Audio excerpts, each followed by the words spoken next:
Shalom saudara-saudara. Salam. Senang berjumpa dengan Bapak Ibu saudara-saudara pada pagi yang indah ini. Tuhan baik dan Tuhan melindungi kita dengan kasih-Nya yang ajaib. Amin. Kita melanjutkan firman Tuhan. Minggu lalu kita sudah mempelajari dan kita bahas lagi. Dan minggu depan berlanjut lagi. Dan kita mempelajari firman ini dan kiranya Roh Kudus menuntun kita kepada maksudnya. Yohanes pasal 1 ayat 43 sampai dengan 47. Yohanes pasal 1 ayat 43 sampai dengan 47. Kalau sudah menemukan, Amin. saya akan membacanya demikian. Silakan saudara mengikuti dalam hati. Pada keesokan harinya Yesus memutuskan untuk berangkat ke Galilea. Ia bertemu dengan Filipus dan berkata kepadanya, "Ikutlah aku." Filipus itu berasal dari Betsaida, kota Andreas dan Petrus. Filipus bertemu dengan Nathanael dan berkata kepadanya, "Kami telah menemukan Dia yang disebut oleh Musa dalam kitab Taurat dan oleh para nabi, yaitu Yesus anak Yusuf dari Nazaret."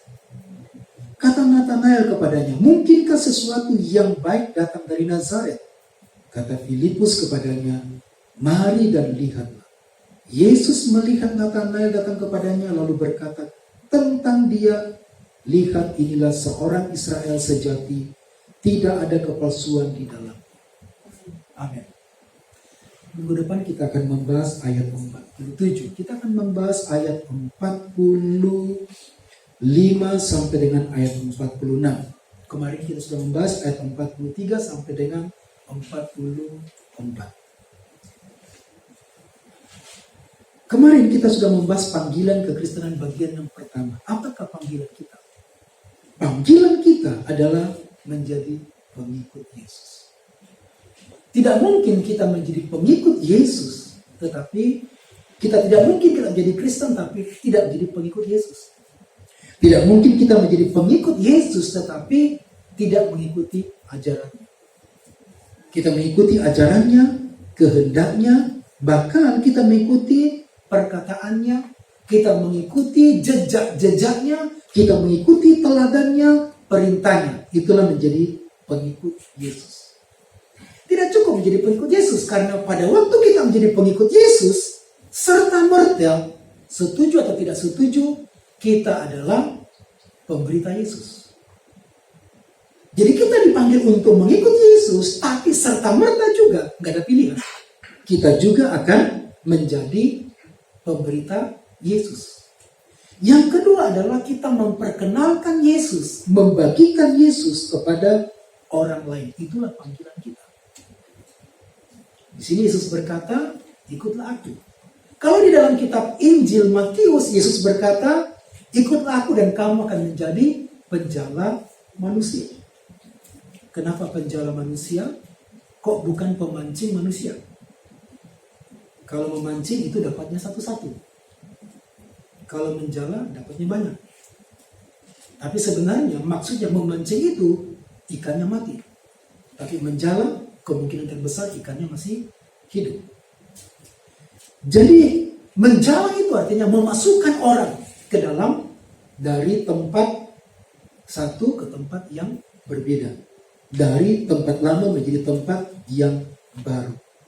Panggilan menjadi murid Yesus sekaligus untuk memperkenalkan Yesus kepada orang lain. Ini berbicara tentang pengaruh hidup.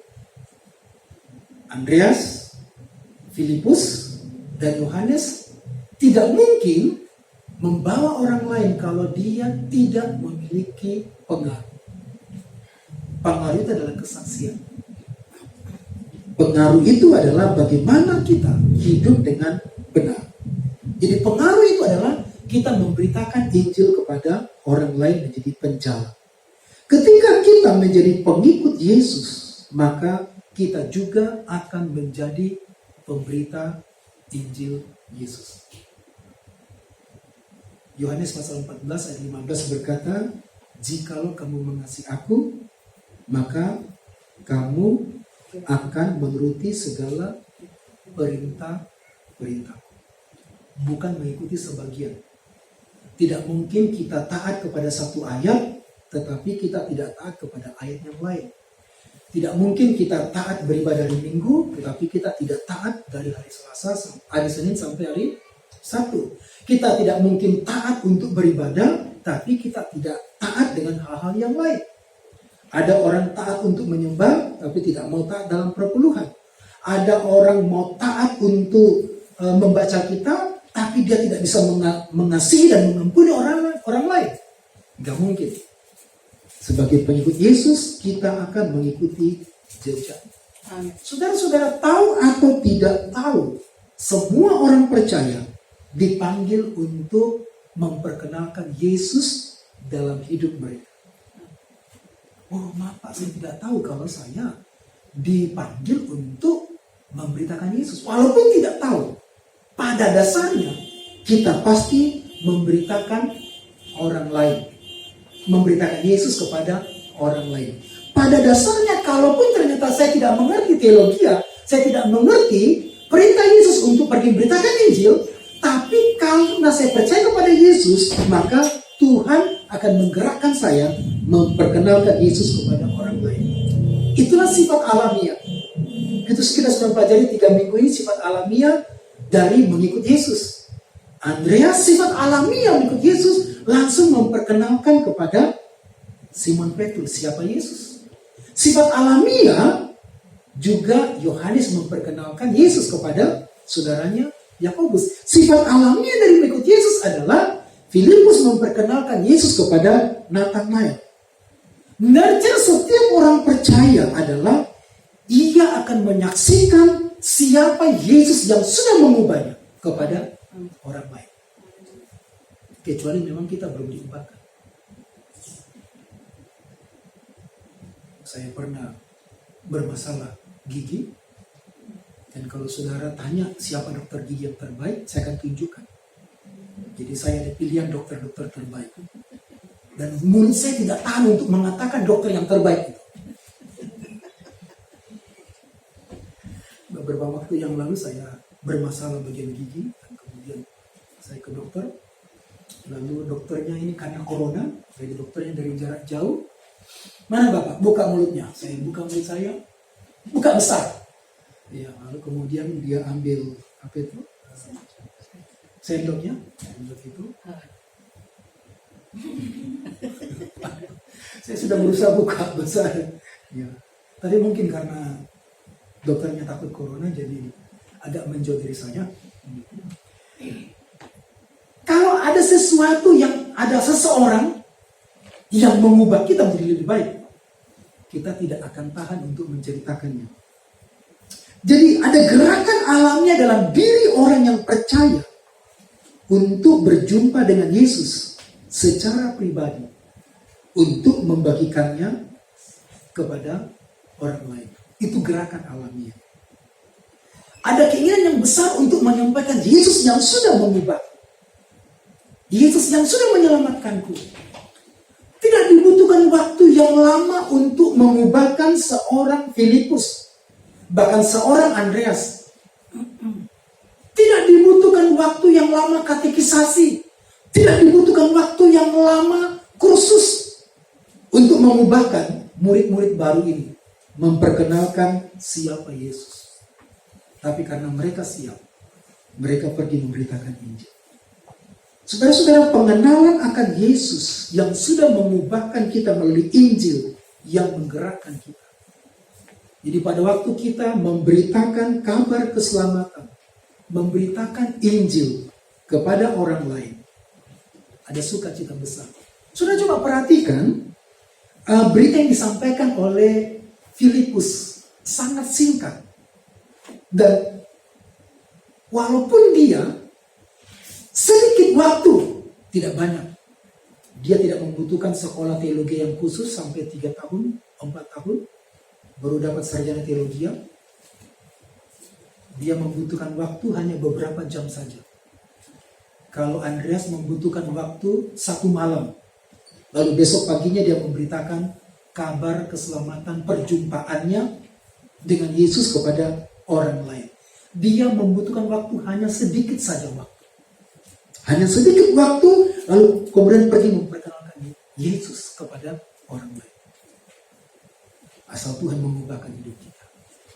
Kita sudah belajar di minggu yang kedua Januari, perempuan Samaria tidak membutuhkan waktu yang lama, perempuan Samaria ini, untuk diubahkan.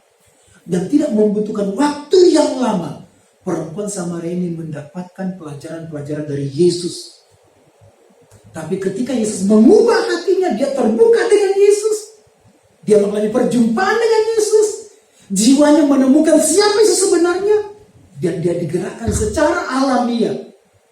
Pergi keluar, hidupnya terbuka. Yang tadinya tertutup bagi orang lain. Sekarang dia membuka hidupnya. Lalu kemudian pergi memberitakan siapa Yesus yang sudah mengubah. Hatinya mengubah.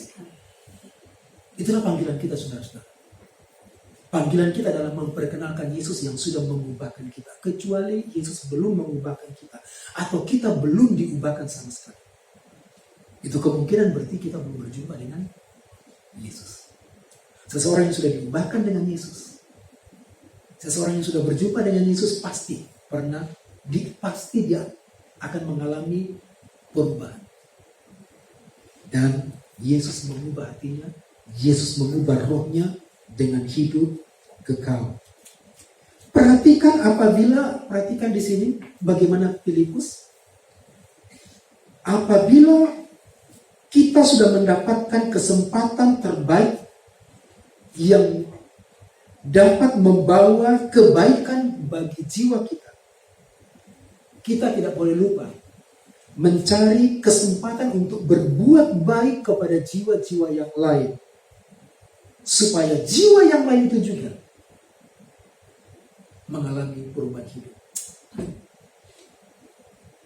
Kadang-kadang tidak adil khotbah-khotbah di gereja adalah khotbah-khotbah berkat. Mimbar dipenuhi dengan banyak-banyak berkat. Tapi saudara percayalah bahwa saudara diberkati, dipelihara oleh Tuhan dalam masa ini. Ketidakadilan terjadi, khotbah berkat terlalu banyak, tetapi khotbah bagaimana kita memberitakan Yesus hampir-hampir tidak pernah disebutkan di mimbar. Kalau Yesus sudah mengubahkan kita, beritakanlah Yesus yang sudah mengubahkan kita itu. Seperti Filipus memberitakan Yesus yang sudah menemukannya dan sudah mengubahkan. Kata Tuhan Yesus adalah lebih berbahagia memberi daripada menerima. Filipus memberi waktunya. Dia menyisihkan sedang mengikut Yesus. Dia menyisihkan lalu kemudian dia pergi memberitakan Yesus. Kita baca kemarin di petanya perjalanan yang cukup jauh. 30-40 kilo dari sungai Yordan menuju ke Galilea. Tapi Andreas berlari kencang untuk mendapatkan saudaranya. Karena hatinya diubahkan, dia mengasihi saudaranya. Dan dia ingin supaya saudaranya juga mengenal Yesus. Yesus kemudian datang ke Galilea mencari Filipus 30-40 kilo seberang Yordan. Dan setelah itu kemudian berangkat ke tempat-tempat yang lain. Lalu disebutkan di ayat 45 itu, 44, Filipus itu berasal dari Betsaida. Ini menarik karena ditonjolkan nama kotanya. Biasanya murid-murid Yesus tidak perlu disebutkan alamat dari mana berasal. Tapi rupanya khusus untuk Filipus dan juga Andreas Petrus dituliskan Filipus berasal dari Betsaida. Betsaida itu artinya rumah menjala. Atau bisa juga berarti rumah ikan. Jadi Galilea itu adalah gabungan dari beberapa kota-kota. Itu satu provinsi yang jaraknya sekitar panjangnya 72 kilo, lebarnya 20 kilo. Itu satu provinsi. Kalau Bali berapa kilo jaraknya? Mungkin 80 kilo atau 90 kilo panjangnya. Dari ke selatan ke utara. sekitar 80-90 kilo mungkin. Nah, Galilea satu provinsi di bagian utara dan itu dijelajahi. Betsaida adalah salah satu kota penghasil ikan di pinggir danau Galilea. Dari sinilah kemudian ikan-ikan asin diekspor ke Yerusalem atau ke kota-kota yang lain. Yang menarik adalah dikatakan kota Betsaida. Berarti kota murid-murid ini adalah tempat untuk memancing. Pekerjaan mereka memancing. Yang jelas bukan memancing keributan. Memancing ikan. Mungkin karena itulah salah satu alasan Yesus memilih beberapa murid dari kota Betsaida. Karena mereka sudah terbiasa untuk menjala, bukan memancing. Menjala ikan supaya lebih banyak dapat ikan. Tapi juga saudara-saudara, Betsaida bukan hanya sebagai kota ikan, kota untuk menjala. Betsaida itu adalah kota jahat. Jadi diperkenalkan sebagai karakternya adalah orang-orang yang suka menjala. Kiranya Tuhan memberi kita karakter suka menjala orang. Tapi juga Betsaida adalah kota jahat. Mari kita buka kota jahat ini di dalam Matius pasal 11 ayat 21 dan 22. Matius pasal 11 ayat 21 dan 22. Mengapa kata Betsaida ditulis di ayat ini? Sudah menemukan atau di depan sudah ada? Ya. Saya bacakan demikian. Celakalah engkau Korazin. Celakalah engkau Betsaida. Karena jika di Tirus dan di Sidon terjadi mujizat-mujizat yang telah terjadi di tengah-tengah kamu, sudah lama mereka bertobat dan berkabung. Tetapi aku berkata kepadamu, pada hari penghakiman tanggungan Tirus dan Sidon akan lebih ringan daripada tanggunganmu. Jahat karena mereka menolak juru selamat.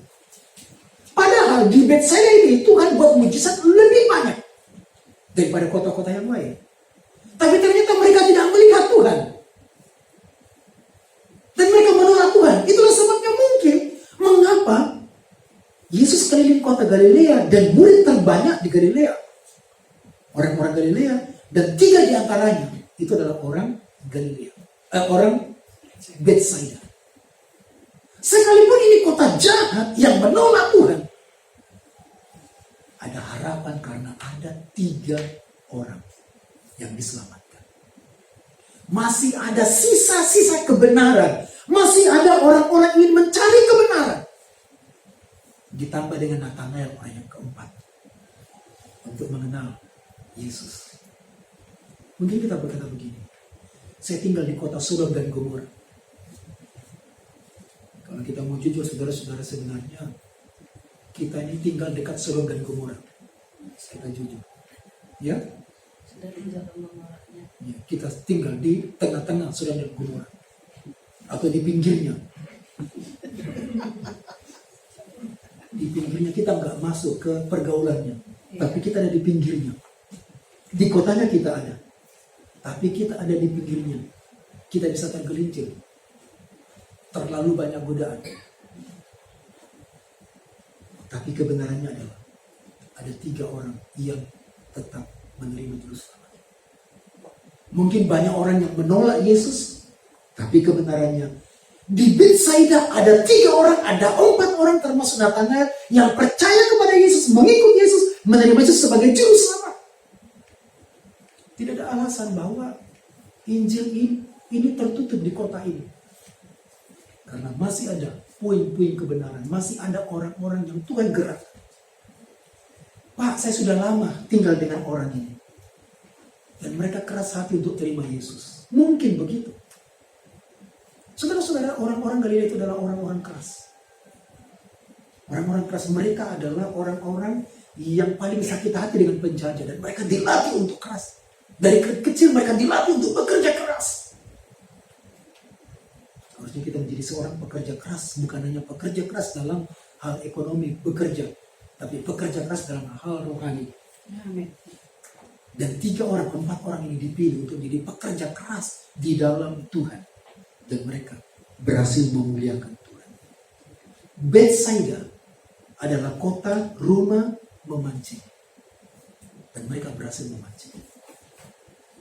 Kiranya kita dijadikan rumah kita menjadi rumah-rumah Betsaida. Rumah-rumah untuk memancing orang-orang datang kepada Yesus. Amin. Amin. Betsaida adalah kota yang jahat. Terjadi mujizat di sana lebih banyak, tapi ternyata mereka menolak Yesus. Tapi percayalah, sekalipun mungkin jahat, Tuhan bisa menggerakkan, Tuhan bisa memilih orang-orang yang terbaik Amin. dari kota itu untuk datang kepadanya. Amin, saudara. Amin. Kiranya kita masuk dalam bilangan 3 atau 4 orang dipanggil untuk memberitakan Yesus. Perhatikan kesaksian dari Filipus. Filipus adalah orang yang paling bahagia. Paling bahagia oleh karena dia mengenal Yesus. Dan dia sangat berteriak kepada saudaranya, Nathanael, kami sudah menemukan Yesus yang disebut oleh Musa dalam kitab Taurat dan para nabi. Dia berteriak dengan sukacita membagikan kepada saudaranya.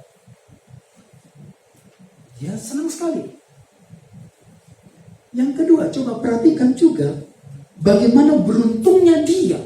Karena dia sudah membaca Alkitab Perjanjian Lama sebelum bertemu dengan Yesus. Dia sangat beruntung. Bayangkan waktu ketemu Yesus, dia tidak pernah membaca Alkitab. Dan dia tidak tahu janji itu.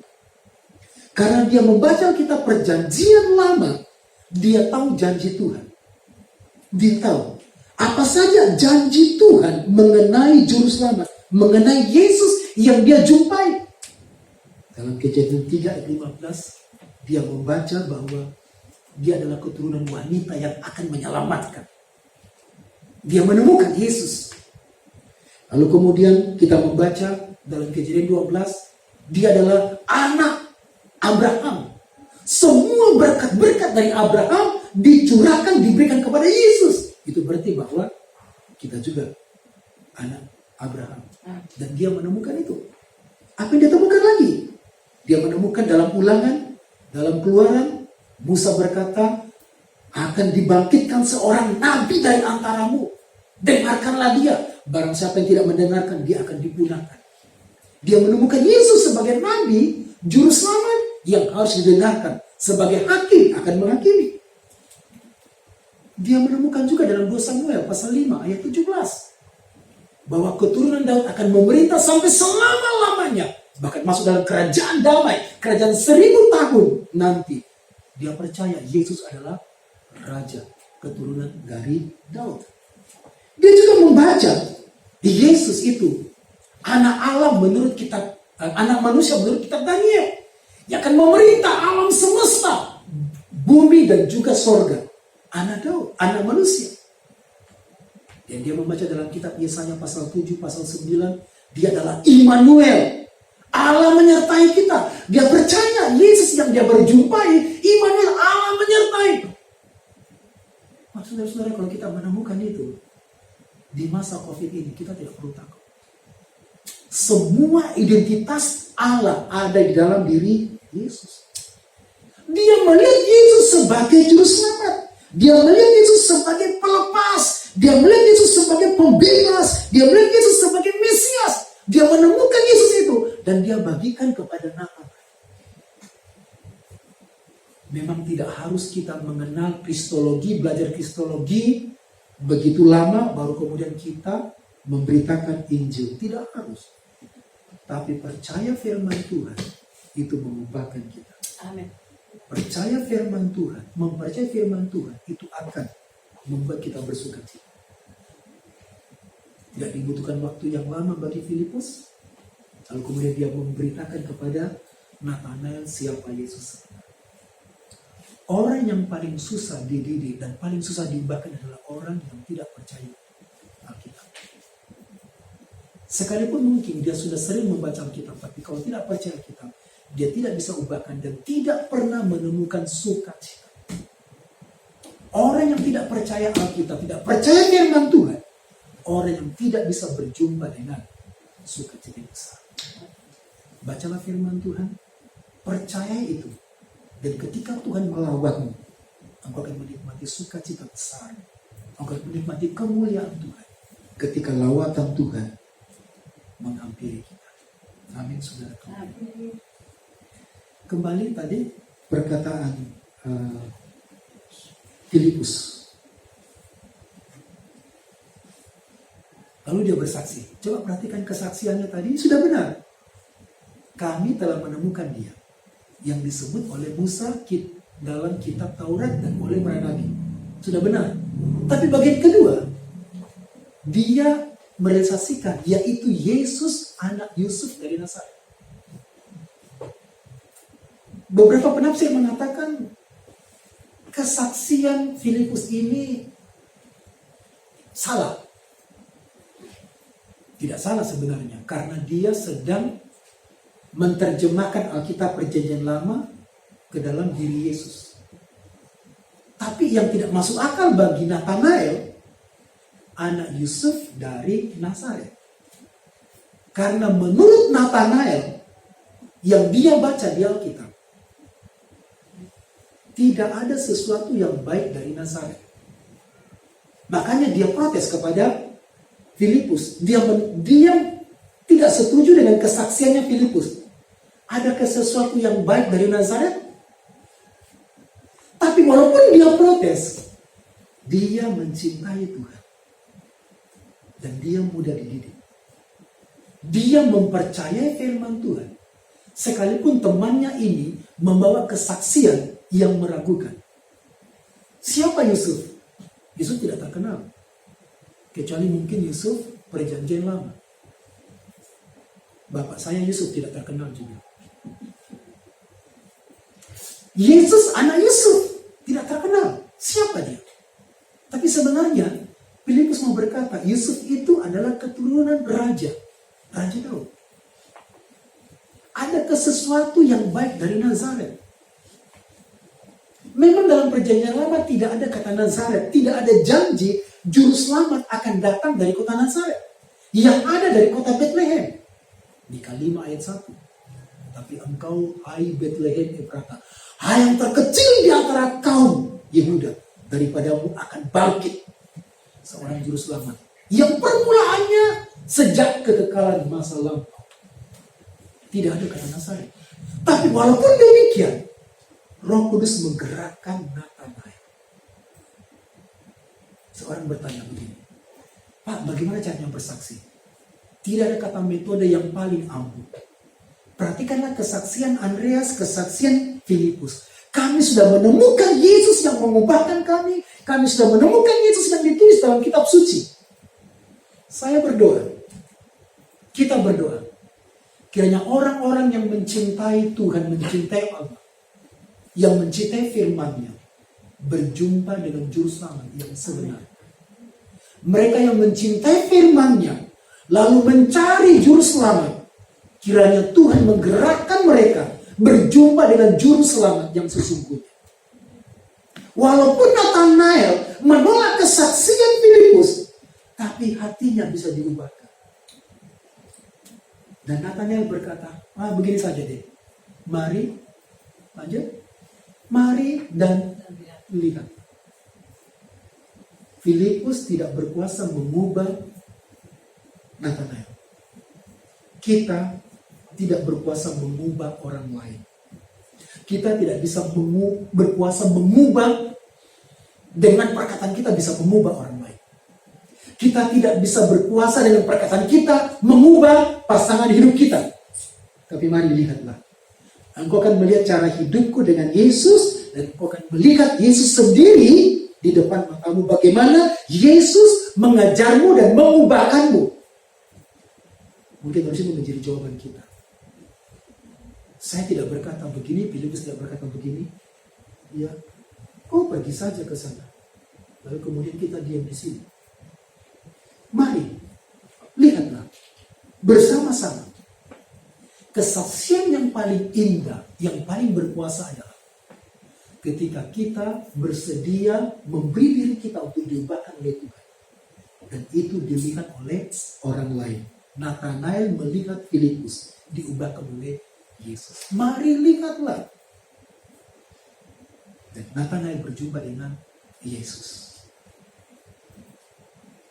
Walaupun mungkin kesaksian kita kurang. Kesaksian yang kurang mungkin, Roh Kudus bisa menggerakkan orang. Amin. Jadi bagaimana cara bersaksi? Cara bersaksi adalah bersedia diubahkan oleh Yesus. Itu menjadi kesaksian yang paling ampuh.